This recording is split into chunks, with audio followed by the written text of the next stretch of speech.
இறுதியாக ஜோதிடத்தில் துல்லியமாக பலன் கூறுவதில் உள்ளுணர்வே அல்லது அறிவுபூர்வமானதே என்று பேசும் பேச்சாளர்கள்.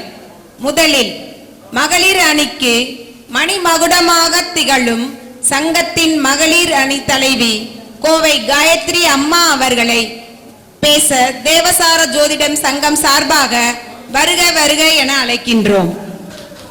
ஓம் ஸ்ரீ குருவே நமக. குரு பிரம்மா குரு விஷ்ணு குருதேவா மகேஸ்வராக குரு சாட்சாத் பரபிரம்ம தஸ்மை ஸ்ரீ குருவே நமக.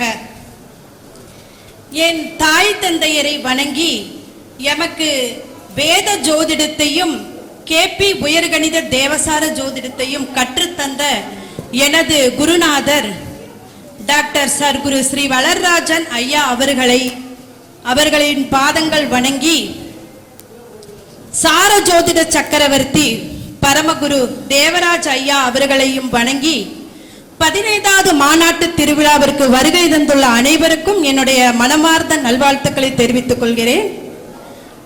ஜோதிடத்தில் நான் கற்றதும் சொன்னதும் நடந்ததும் பற்றி உங்களுடன் பகிர்ந்து கொள்ள விரும்புகிறேன்.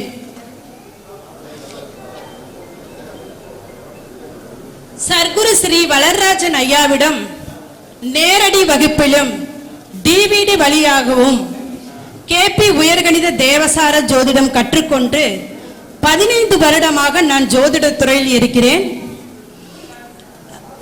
எந்த ஒரு ஜோதிடரும் கற்றுத்தராத தனது ஜோதிட அனுபவத்தை நமது குருநாதர் ஜோதிட பயிற்சியாக நமக்கெல்லாம் அளித்தார். ஐயா அவர்களிடம் கற்றுக்கொண்டதை வைத்து நான் துல்லியமான பலன்களை தான் சொல்லி வருகிறேன். அவர் சிறந்த ஜோதிடர்களை மட்டும் உருவாக்கவில்லை, சிறந்த ஜோதிட ஆசிரியர்களையும் உருவாக்கினார். அதே போல என்னையும் ஒரு சிறந்த ஜோதிட ஆசிரியராக உருவாக்கினார். அதில் நான் மிகவும் பெருமை கொள்கிறேன். என்னிடம் ஜாதகம் பார்க்க வருபவர்கள் எல்லாம் சொல்லும் ஒரே வார்த்தை, எப்படி உங்களால் இவ்வளவு கரெக்டா சொல்ல முடியுது அப்படின்னு ஒரே ஆச்சரியமா தான் நினைக்கிறாங்க.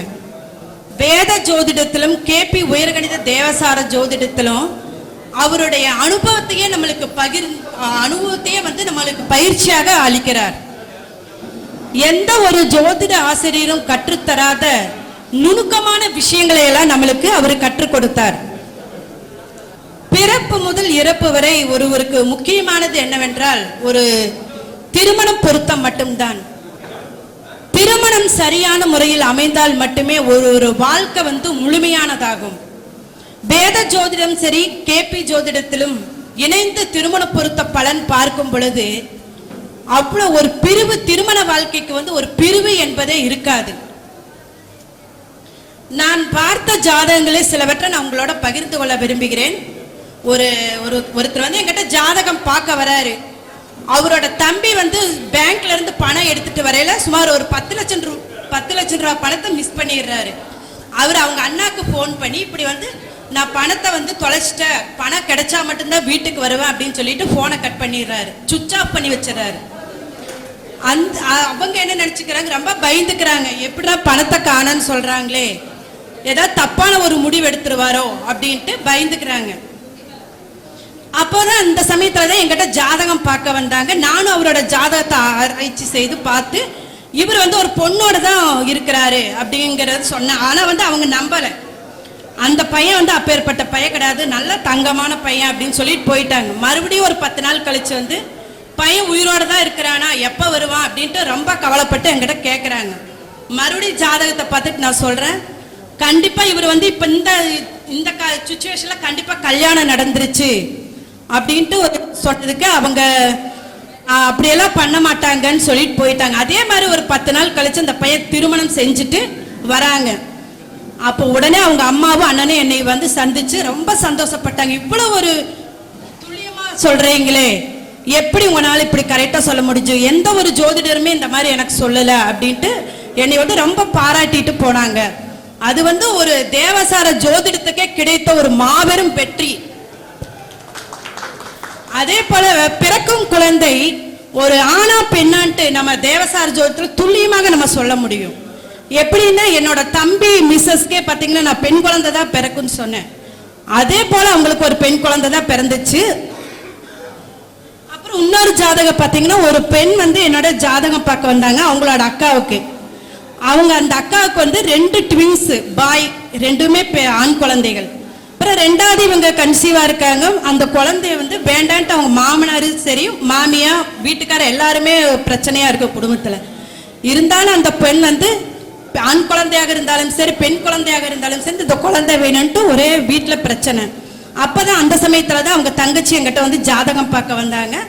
அவங்களுக்கு இந்த ஜாதகத்தை நானும் கணிச்சு பார்த்துட்டு, கண்டிப்பா இந்த பெண்ணுக்கு வந்து, இந்த பொண்ணுக்கு பெண் குழந்தை தான் பிறக்கும் கண்டிப்பா. ஆனா வந்து அந்த குழந்தை பிறக்கிறாரு வீட்டுக்குள்ள ஒரே பிரச்சனையாக தான் இருக்கும் அப்படின்ட்டு சொல்லிட்டு, அதே மாதிரி அந்த குழந்தை அவங்களுக்கு வந்து ஒரு பெண் குழந்தை தான் பிறந்துச்சு. என்னை வந்து ஃபோன் பண்ணி ரொம்ப வாழ்த்தி பாராட்டி ரொம்ப சொன்னாங்க. அது வந்து எனக்கு ரொம்ப ஒரு சந்தோஷம். அந்த இடத்துல வந்து எனக்கு அவ்வளவு ஒரு சந்தோஷமா இருந்துச்சு. ஜோதிட பலன்கள் கூறுவதில் வந்து உள் உணர்வா அறிவுபூர்வமான்ட்டு சொல்லும் பொழுது, ஜோதிட பலன்கள் வந்து துல்லியமாக கூறுவதில் வந்து உள்ளுணர்வு தான். ஜோதிடம் என்பது வந்து உணர்வு ரீதியாக உணரப்படுவது. ஜாதகத்தை வந்து உணர்வு ரீதியாக உணர்ந்து நம்ம சொல்கின்ற பலன் வந்து மிக மிக துல்லியமாக இருக்கும். ஒரு ஜாதகம் பார்க்கும் போது ஒரு நல்ல விஷயமாக இருந்தாலும் சரி, ஒரு கெட்ட விஷயமாக இருந்தாலும் சரி, உணர்வு ரீதியாக உணர்ந்து நம்ம அந்த பலன் சொல்லும் போது அது கரெக்டா இருக்கும். அப்புறம் ஒரு ஜாதகத்தை கணிக்கும் போது நம்மளுக்கு ஒரு விஷயம் தோன்றும். அதாவது நம்ம உள் உணர்வுல வந்து ஒரு விஷயம் தோணும். அந்த உணர்த்து சொல்லக்கூடிய ஒரு பலன் தான் துல்லியமாக இருக்கும். அதே போல் நம்ம நாடி வருகின்ற வாடிக்கையாளருக்கு நம்ம நல்ல முறையில் ஜாதகம் சொன்ன ஒரு சந்தோஷமும், அவங்க வந்து மன திருப்தியோட போவதுமே ஒரு தேவசார ஜோதிடத்தோட வெற்றின்னு நான் சொல்றேன். எனக்கு பேச வாய்ப்பளித்த குருநாதர் சர்க்குரு வளராஜன் ஐயா அவர்களுக்கு நன்றி, அந்த வணக்கத்துடன் தெரிவித்துக் கொள்கிறேன். நன்றி.